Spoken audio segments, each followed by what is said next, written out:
Boa tarde, queridos irmãos e amigos, audiência de todo o Brasil do programa Tudo pela Graça. Eu sou o pastor Heitor e aqui estamos para mais um programa com alegria, com mensagem, com entrevista, com música, enfim, tudo de bom para os nossos corações e para a honra e glória de Deus. Nesta tarde, nós estamos aqui com o pastor Alex Silva e a cantora Lorena Aziz, para entrevistar. Ele também vai trazer uma palavra aos nossos corações no processo da sua entrevista. Tudo isso para a honra e glória de Deus. Já, já, com vocês.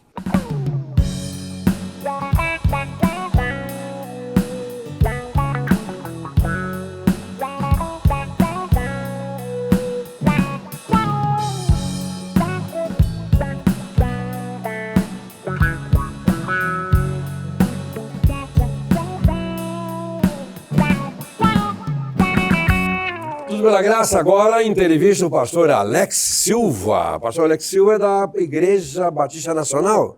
Não. Igreja Batista Nova Central Nova Central em Nova Mesquita. Ela é de qual denominação?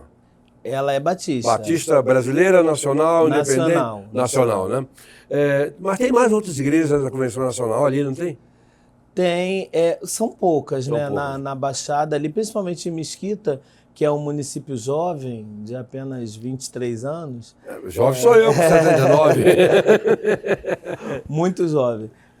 Temos poucas batistas da Convenção Nacional. Da Convenção Nacional, tá. Sim. Eu conheço Mesquita, morei perto, morei em Nova Iguaçu há muitos anos ali. Vizinho, né? Nosso vizinho. A Mesquita era Nova Iguaçu. Era Nova Iguaçu. Desdobramento. Saiu Queimado, saiu Belfor Roxo, saiu Mesquita. Eu acho que Mesquita foi a última, não foi? Foi a última. Foi a última das cidades ali. Pastor, o irmão está exercendo pastorado efetivo na igreja? Estou exercendo já há 10 anos lá. Vai fazer 10 anos em 2026. O trabalho, como está o trabalho evangélico na Baixada? O trabalho evangélico na Baixada Fluminense está voltando às origens do Evangelho. A efervescência do Evangelho. A efervescência, novamente. Principalmente com o advento das mídias sociais, os podcasts, as igrejas estão se adaptando a essas novas tecnologias e tem sido uma nova maneira de se evangelizar. É interessante que mudou tudo nesse mundo, né? Mudou. Sobretudo a partir da pandemia, as igrejas tiveram que se contextualizarem com a realidade, e a realidade é muito cruel. Exatamente. Porque hoje as pessoas não querem saber de televisão fixa, não, de televisão aberta, chamada está morta, a web, quer dizer, que é a força motriz, move o mundo hoje tudo, e está muito mais fácil trabalhar. Sim. Mas, em compensação, as igrejas têm que se modernizar, né? Tem que chegar nessa linguagem. Mas nada substitui o contato, né, pessoal, não. A gente teve uma experiência da pandemia muito significativa, que a nossa igreja chegou a ser fechada, né, pela polícia.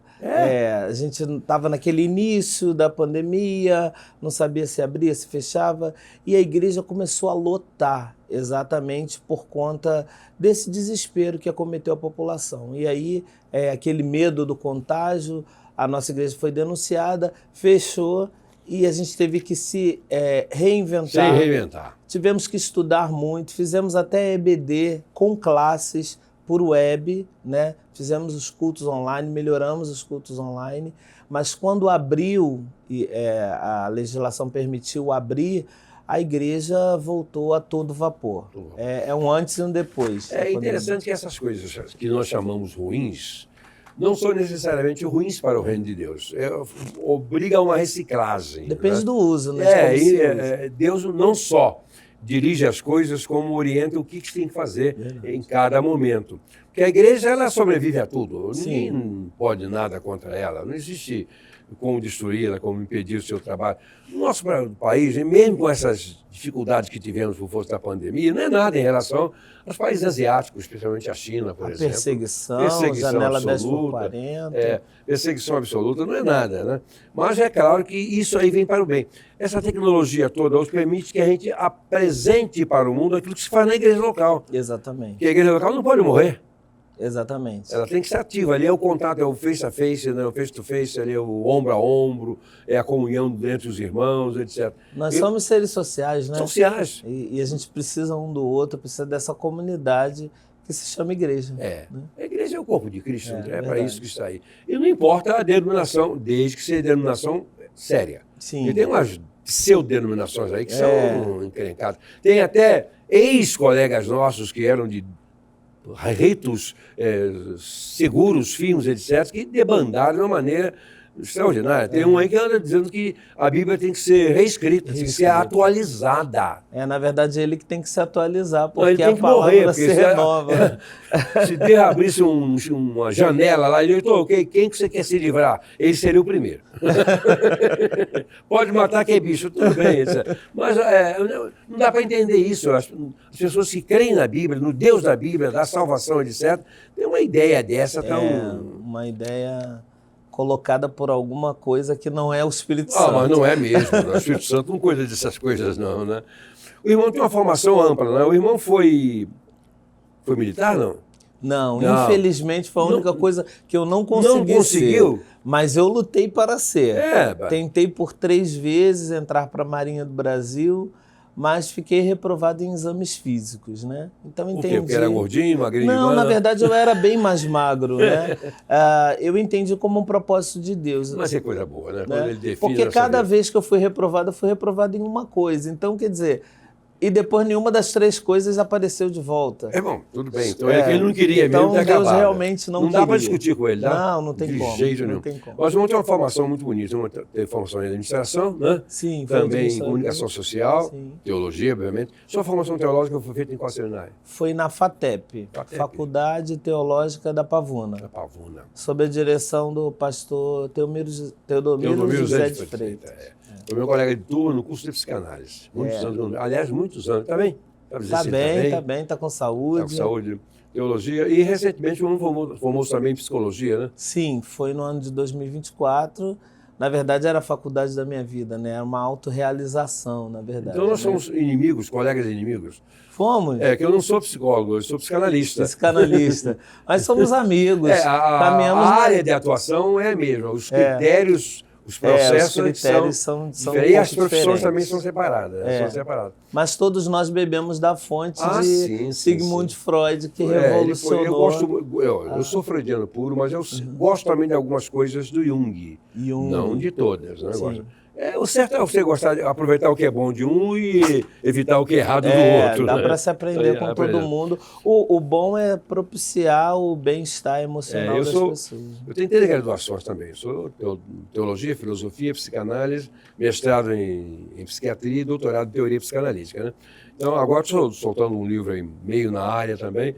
Mas isso é bom, porque essa área de atuação sua e minha nos permite compreender o próximo à medida que nos compreendemos melhor. É verdade. Né? E, acima de tudo, apurar a escutativa, né?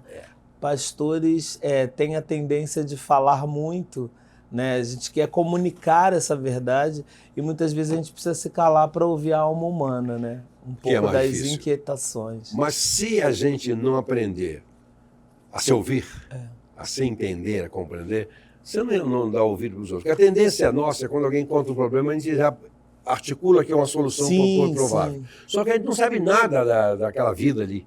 Como é que a gente vai dar uma sugestão de caminho a tomar se a gente não sabe nada dela? Exatamente. Né? Na minha formação, na minha abordagem, que é a Gestalt terapia, ela valoriza muito isso.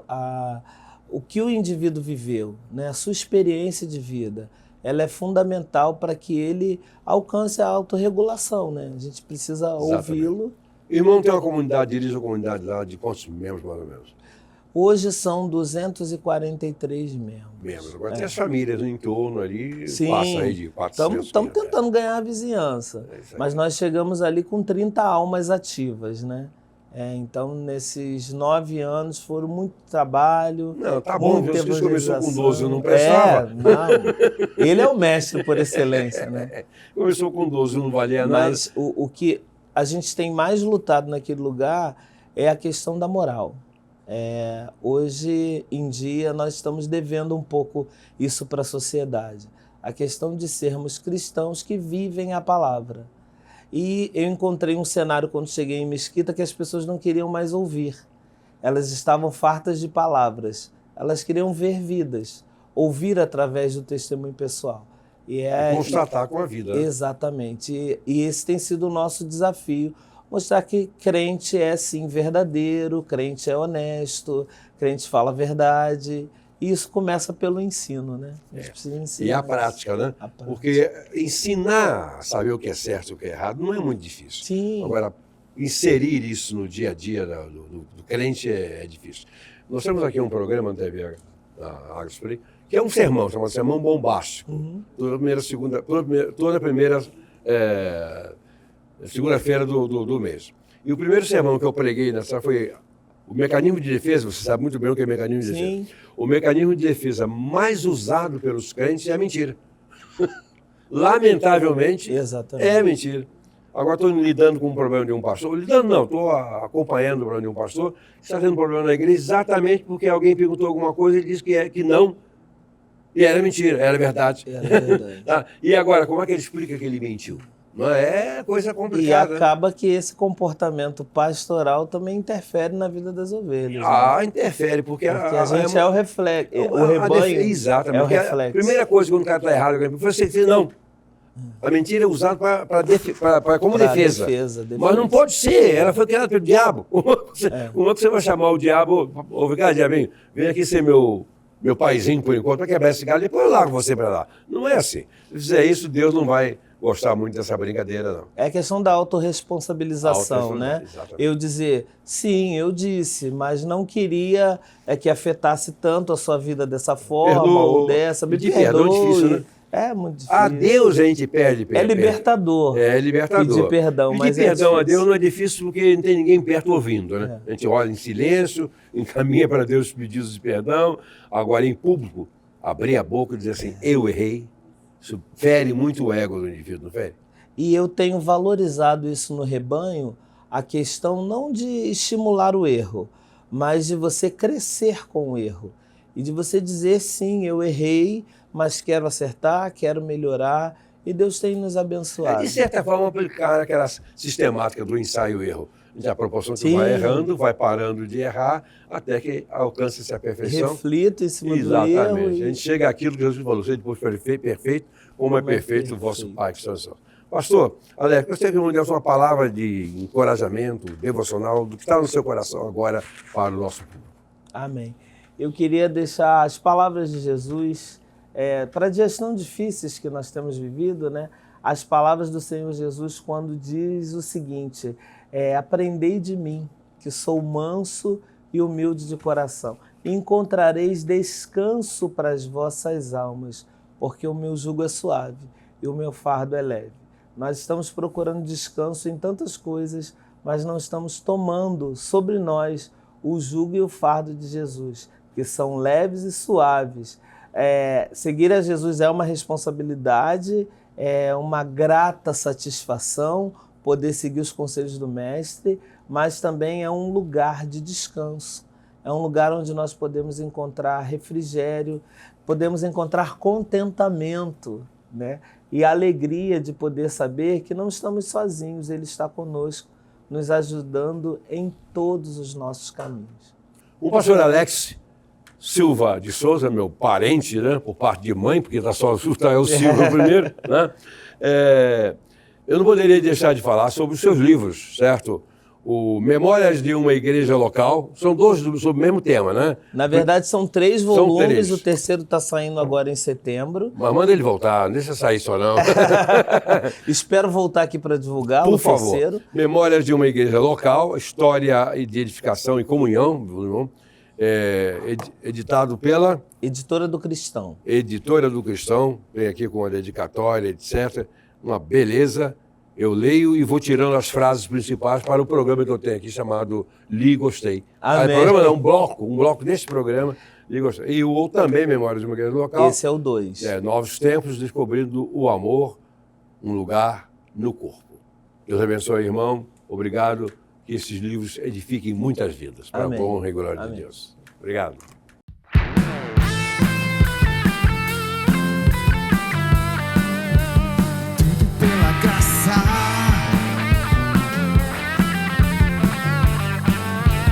Tudo pela graça de Deus.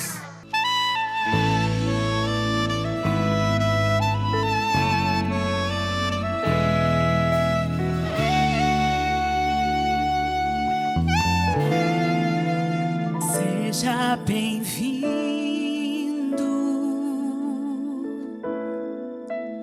na minha casa, na minha vida, na minha família. Assim como Pedro foi abençoado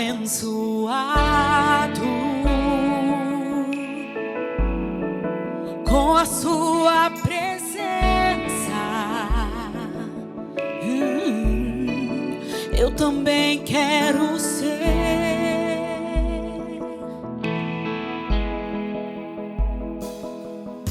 A Arca da Aliança está nesse lugar. O Senhor está aqui, eu vou me alegrar. Ele ouviu o meu clamor, pois minha fé o alegrou. A alegria do Senhor é minha força. Arruma minha casa, restaura minha vida. Sinta-se à vontade aqui, Senhor. Derrama a tua graça, sara minhas feridas. Sou totalmente dependente do teu favor.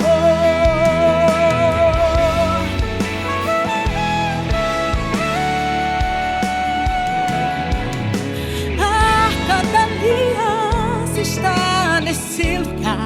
É a presença de Deus. O Senhor está aqui, eu vou me alegrar. Ele ouviu o meu clamor, pois minha fé o alegrou. A alegria do Senhor é minha força. Arruma minha casa, restaura minha vida. Sinta-se à vontade aqui, Senhor.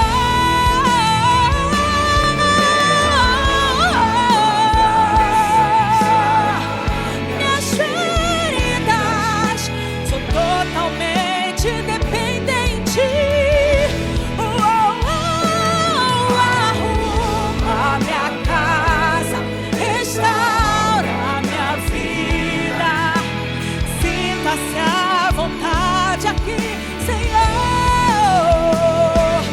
Derrama a tua graça, sara minhas feridas. Sou totalmente dependente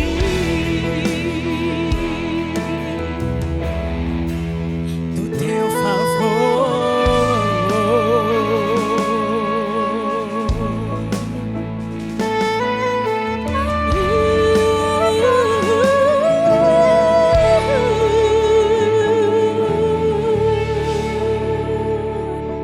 Aleluia! Louvado seja o nome do Senhor.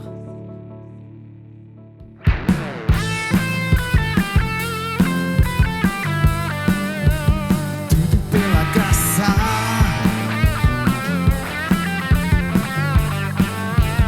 tudo pela graça de Deus.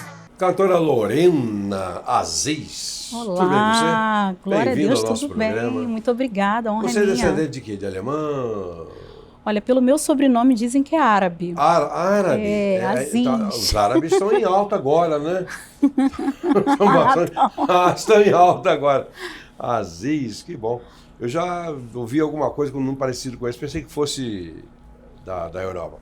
Cantora há quantos anos?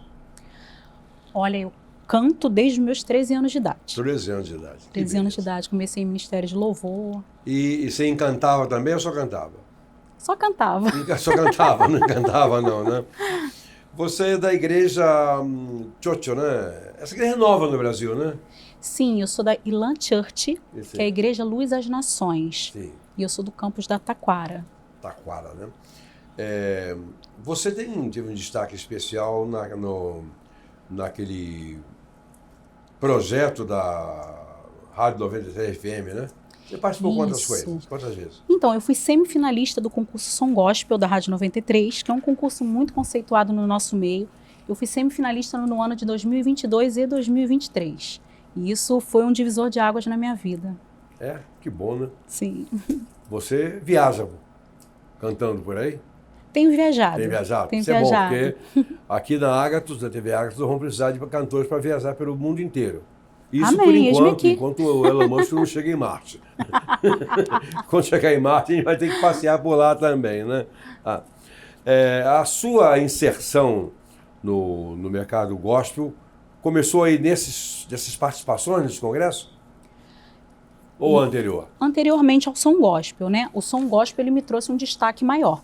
Mas eu já venho caminhando aí profissionalmente na música já há alguns anos. Comecei com trabalhos como backing vocal, né? E fui fazendo gravações de vídeos cover. E a gente vai caminhando devagarzinho, ministrando nas igrejas.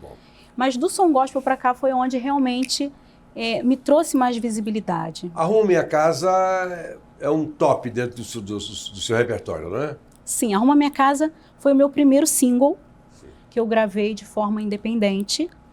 E, na realidade, Arruma Minha Casa, eu já venho projetando ela há um tempo. Eu demorei cerca de 1 ano para gravar tanto a música quanto o clipe. E eu demorei a lançar, porque quando ela ficou pronta, foi num momento que eu não me sentia preparada para esse lançamento. Então, eu decidi esperar o momento certo, obedecer a Deus, renunciar a algumas coisas para lançar no momento certo, e foi uma surpresa muito grande para mim, que hoje eu estou com mais de 72 mil visualizações nas minhas plataformas. Muito significativas. É de sua autoria? Não, é de um amigo meu, José Carlos Rodrigues. Ah, sim, eu conheço pelo nome. Agora, você está na Save Music, né? Isso, esse ano, assim, foi uma bênção de Deus muito grande ter sido contratada pela Save. Nós estamos agora trabalhando meu primeiro single pela Save, que está ficando lindo demais. Estou gravando uma composição do Rodney Santos, que é um grande compositor que nós temos no mercado. E estou com muita expectativa. E avançando. Avançando. Para a honra e glória de Deus. Amém. Muito obrigado pela sua participação. Eu que agradeço. No nosso programa aqui. E nós estamos para todo o Brasil, para todo o mundo. E nos próximos dias em um modelo de TV aberta para alcançar todas as casas para a honra e glória de Deus. Amém. Felicidade para você, sua família e sua igreja. Igualmente, um abraço, muito obrigada. Tá? Muito obrigada. Um amplexo cardíaco aqui desse programa. Amém. Agradeço essa oportunidade, agradeço a minha gravadora Save Music por isso. E Deus abençoe vocês. Obrigado. Felicidade. Você é muito obrigada. simpática, né? Obrigado. Amém.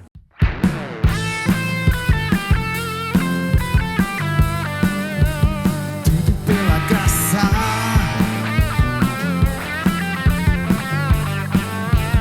Tudo pela graça de Deus. É um privilégio estar na programação da nossa Rede Ágatos, especialmente nesse programa, Tudo pela Graça, e dentro dele com aquilo que nós amamos, todos nós, a cristandade toda, que é a Bíblia, o livro de Deus, no programa, no bloco A Bíblia, livro por livro. É um privilégio trabalhar, ainda que seja curto o tempo desse bloco, mas é um privilégio a gente sair de Gênesis, indo até Apocalipse, livro por livro, com ligeiras noções de cada um desses livros. E hoje a gente vai trabalhar um dos profetas maiores, que é Ezequiel. Ezequiel é o livro que fala da promessa, da esperança, o profeta da esperança. E é um livro que foi escrito aí antes da vinda de Cristo, naturalmente, da Babilônia, e escrito para o povo judeu que estava no exílio, pelo qual ele foi refinado, foi aperfeiçoado, foi trabalhado por Deus para, no futuro, retornar à Terra Santa. Esse livro fala do ressurgimento, da reconquista, da reconstrução da glória de Jerusalém.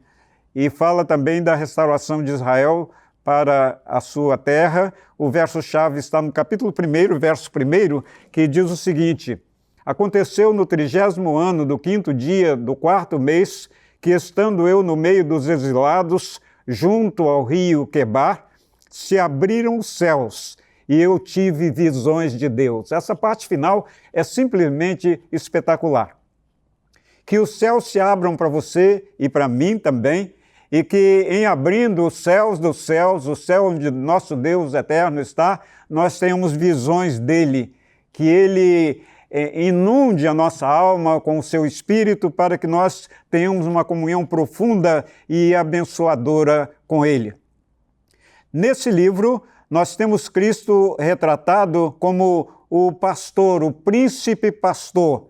E nós, a humanidade, somos vistos nesse livro como que sendo cuidados, sendo vigiados, sendo olhados, sendo monitorados pelos olhos graciosos do nosso Deus. Quando a gente lê esse livro, que é um dos profetas maiores, e a gente leva um bom tempo, são 3 horas e meia para lê-lo de ponta a ponta, uma pessoa que tenha condições de fazer uma leitura corrida, a gente percebe nesse livro coisas extraordinárias, semelhantes ao livro de Apocalipse, porque são visões diversas que o profeta tem a respeito da eternidade. Paulo fala lá numa das suas cartas do céu dos céus, o terceiro céu, onde ele esteve para receber de Deus as orientações com respeito à igreja gentílica, de que você e eu fazemos parte no planeta inteiro. E muito antes de Paulo, é claro, esse profeta, um dos profetas maiores, teve essa visão gloriosa do Deus eterno em muitos momentos diferentes ao longo dos 48 capítulos do livro.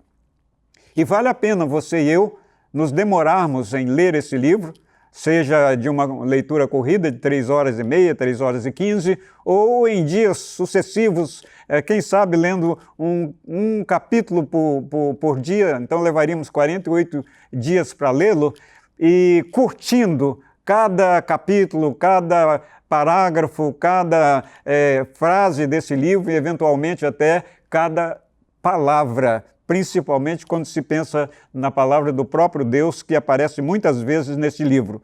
Que Deus, portanto, abençoe você nessa nossa caminhada na Bíblia, livro por livro, aqui na nossa Rede Ágatos, dentro desse programa Tudo pela Graça, porque é pela graça de Deus que você e eu estamos aqui. Como diz o próprio Paulo lá naquele discurso bonito que ele fez lá em Atenas, quando ele fala que Deus nos deu, a você e a minha vida, através da nossa mãe e do nosso pai.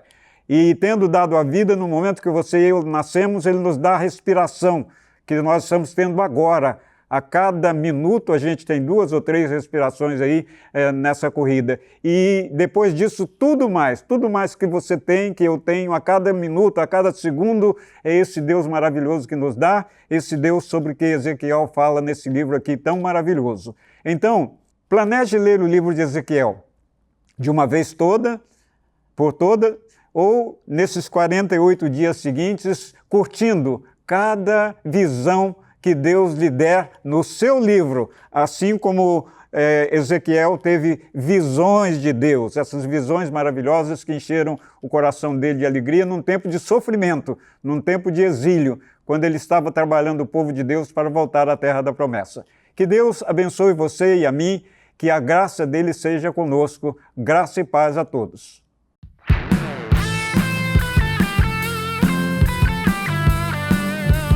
Tudo pela graça,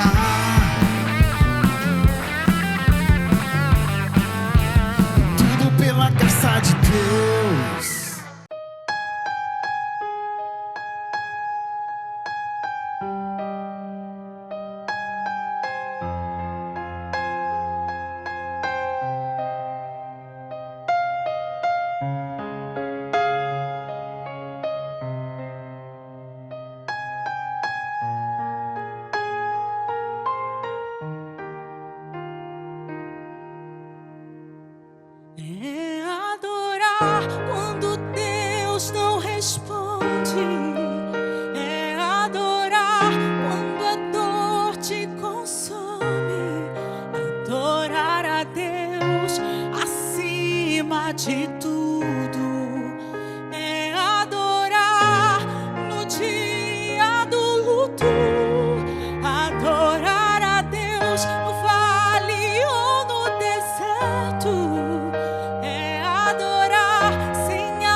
dar tudo.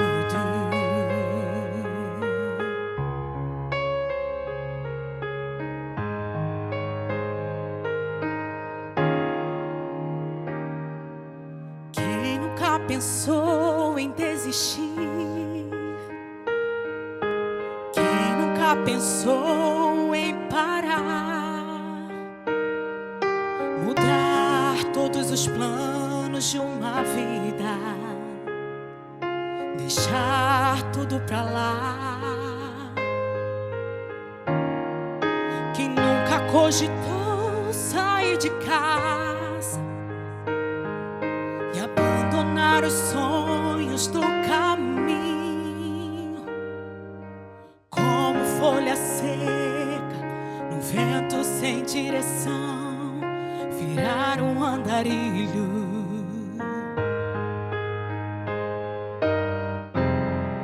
Às vezes as portas se fecham, às vezes as lágrimas rolam, às vezes as luzes se apagam e o que se perde não volta. O que fazer? O que fazer?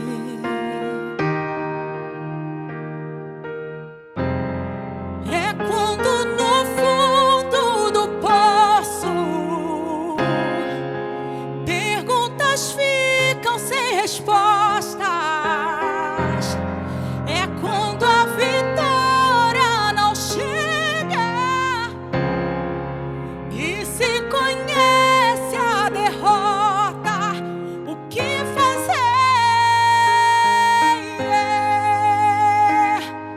O que fazer? E é adorar quando Deus não responde. É adorar quando a dor te consome. Adorar a Deus acima de tudo.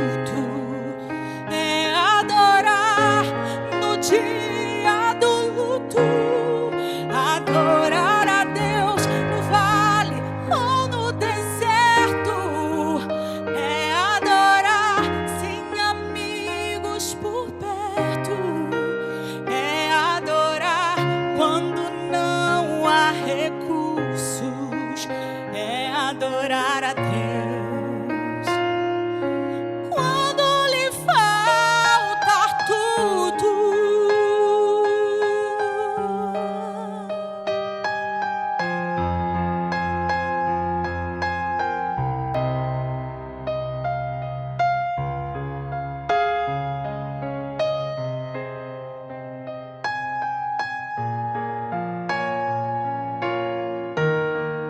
E é adorar quando Deus não responde. É adorar quando a dor te consome. Adorar a Deus acima de tudo. É adorar no dia do luto. Adorar a Deus no vale ou no deserto. É adorar sem amigos por perto. É adorar quando não há recursos. É adorar a Deus quando lhe faltar tudo.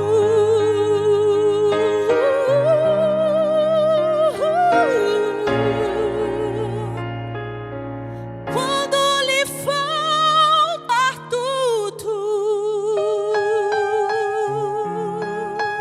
não deixe de adorar.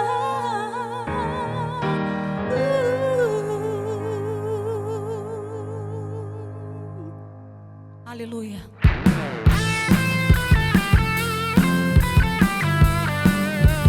Tudo pela graça.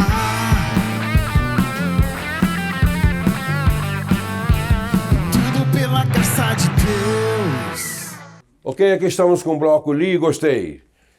Pastor Henrique, e eu, é a dupla do saber, né? Pelo menos não do saber até aceito, melhor do aprender, né? Melhor do aprender. Nosso programa de hoje nós começamos com a seguinte frase: a raiva é a emoção emocional mais destrutiva, pois é a que mais turva a visão. Tem sabedoria nisso, né? Porque a raiva até fisiologicamente é destrutiva. Ela né? é nociva ao equilíbrio, à homeostase. Que eu digo as colites, né? Diverticulite, enterocolite, todo tipo de colite dói tudo no intestino ali, mas porque a pessoa precisa colocar alguma coisa para fora, não no sentido de agredir todo mundo, mas é porque a raiva está carcomendo ela internamente. Isso é muito ruim. Até porque o intestino como um todo o nosso meandro, é o segundo cérebro, é onde sintetiza todos os padecimentos mentais. É verdade. E aí você tem ela faz mal para mim.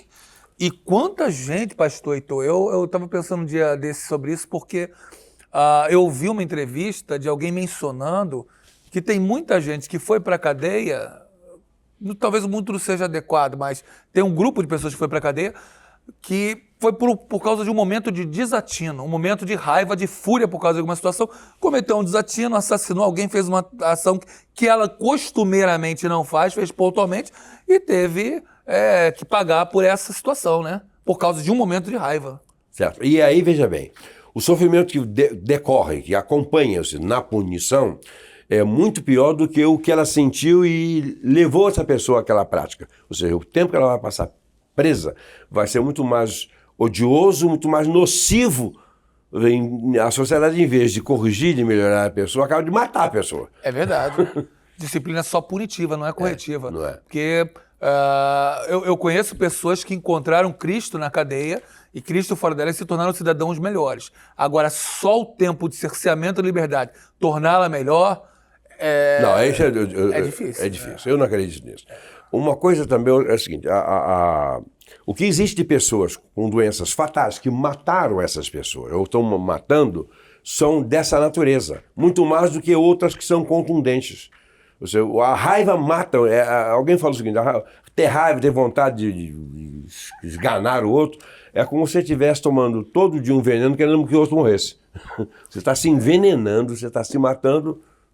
A gente podia pensar muito basicamente, por exemplo, quando você chega ali, principalmente nos salmos ou nos livros poéticos, uma das características da poesia, a gente também pode olhar de fábulas, né, que Esopo também trabalhava com isso, é muito contemplar os animais e mencionar.